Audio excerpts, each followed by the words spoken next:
दैत्यराज जलंधर तथा भगवान शिव का घोर संग्राम। भगवान शिव द्वारा चक्र से जलंधर का शिरच्छेदन, जलंधर का तेज शिव में प्रविष्ट होना, जलंधर वध से जगत में सर्वत्र शांति का विस्तार। व्यास जी बोले, ब्रह्मा जी के श्रेष्ठ पुत्र परम बुद्धिमान हे सनत कुमार जी, आपने इस परम अद्भुत कथा का श्रवण कराया। इसके बाद क्या हुआ? उस युद्ध में वह दैत्य जलंधर किस प्रकार मारा गया, इसे कहिए। सनत कुमार जी बोले, जब वह दैत्यपति जलंधर पार्वती को न देखकर युद्धभूमि में लौट आया और गांधर्वी माया विलीन हो गई, तब वृषभ ध्वज भगवान शंकर चैतन्य हुए।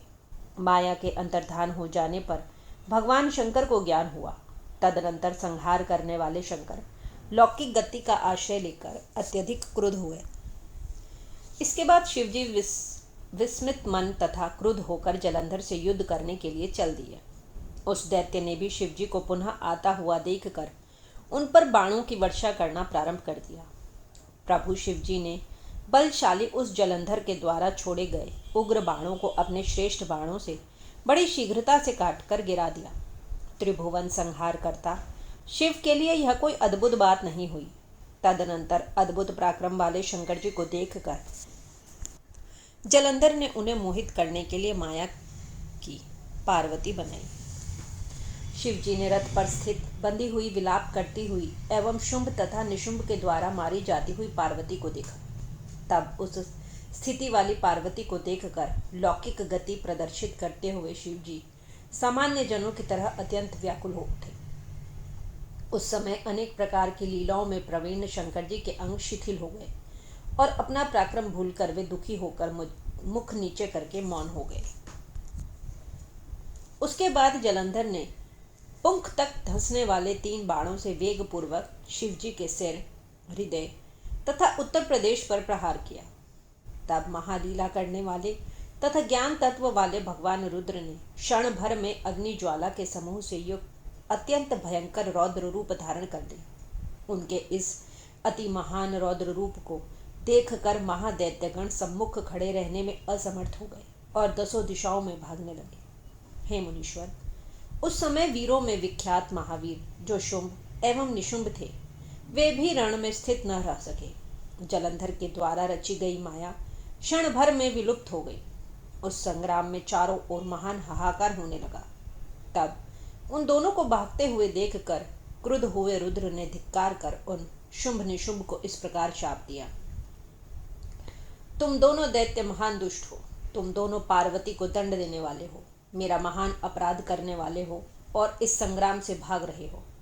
युद्ध से भागने वाले को नहीं मारना चाहिए, अतः मैं तुम दोनों का वध नहीं करूंगा, किंतु गौरी मेरे युद्ध से भागे हुए तुम दोनों का वध अवश्य करेंगी। अभी शंकर जी यह बात कह ही रहे थे कि जलती हुई अग्नि के समान समुद्र पुत्र जलंधर अत्यधिक क्रोध हो उठा। उसने बड़े वेग के साथ शिवजी पर तीक्ष्ण बाणों की वर्षा करना प्रारंभ कर दिया, जिससे पृथ्वी तल बाणों के अंधकार से ढक गई।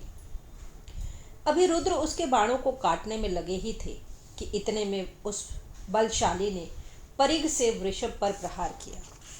उस प्रहार से आहत हुआ वृषभ रणभूमि से पीछे की ओर हटने लगा। शंकर जी के द्वारा खींचे जाने पर भी वह युद्ध भूमि में स्थित न रह सका। हे मुनीश्वर, उस समय महारुद्र ने सभी के लिए अति दुस्सह अपना तेज लोक में दिखाया। यह सत्य है।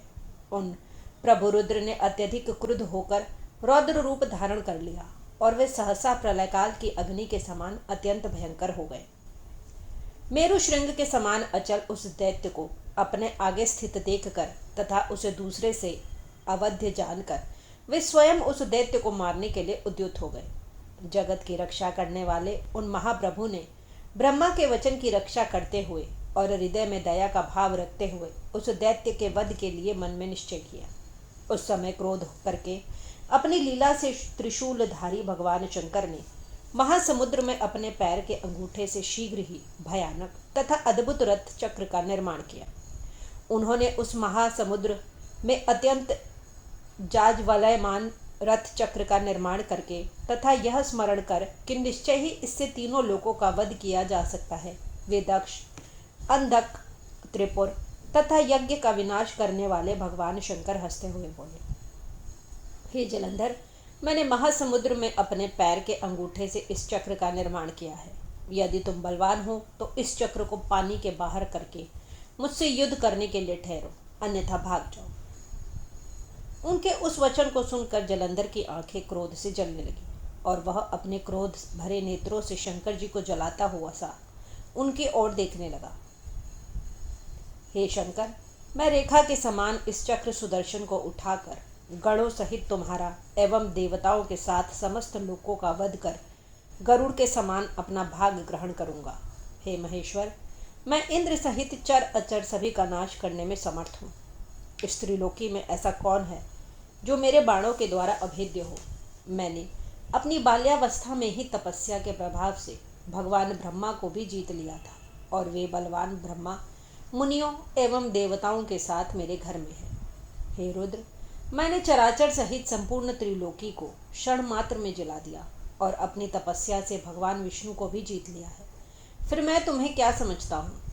इंद्र, अग्नि, यम, कुबेर, वायु, वरुण आदि भी मेरे पराक्रम को उसी प्रकार नहीं कह सकते जिस प्रकार सर्प गरुड़ की गंध को भी सहन नहीं कर सकते। हे शंकर, स्वर्ग तथा भूलोक में मेरे लिए कोई वाहन नहीं मिला। मैंने समस्त पर्वतों पर जाकर सभी गणेश्वरों को परास्त किया है। मैंने अपनी खुजली मिटाने के लिए पर्वतराज हिमालय, मंदर, शोभामय नील पर्वत तथा सुंदर मेरू पर्वत को अपने बाहुदंड से घिस डाला है। मैंने हिमालय पर्वत पर लीला करने हेतु अपनी भुजाओं से गंगा जी को रोक दिया है।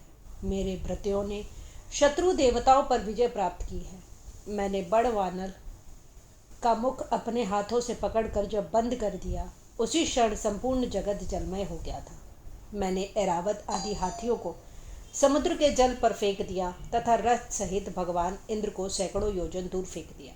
मैंने विष्णु जी के सहित गरुड़ को भी नागपाश में बांध लिया तथा उर्वशी आदि अप्सराओं को अपने कारागार में बंदी बना लिया।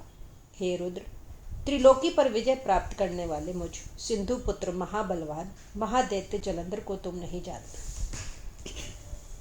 सनत कुमार बोले, उस समय महादेव से ऐसा कहकर उस समुद्र पुत्र जलंधर ने युद्ध में मारे गए दानवों का स्मरण नहीं किया और न तो वह इधर उधर हिला डुला ही।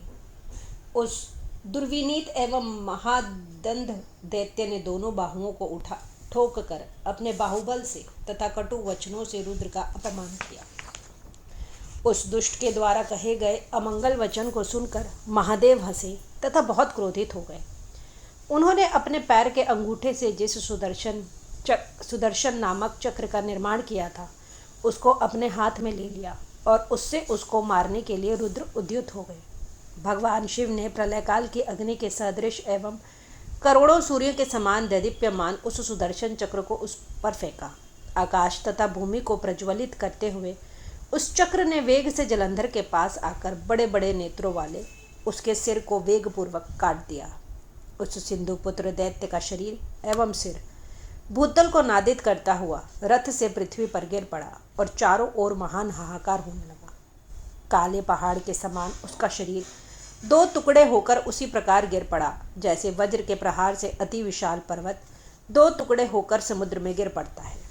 हे मुनीश्वर, उसके भयंकर रत्र से सारा जगत व्याप्त हो गया और उससे पृथ्वी लाल हो जाने से विकृत हो गई।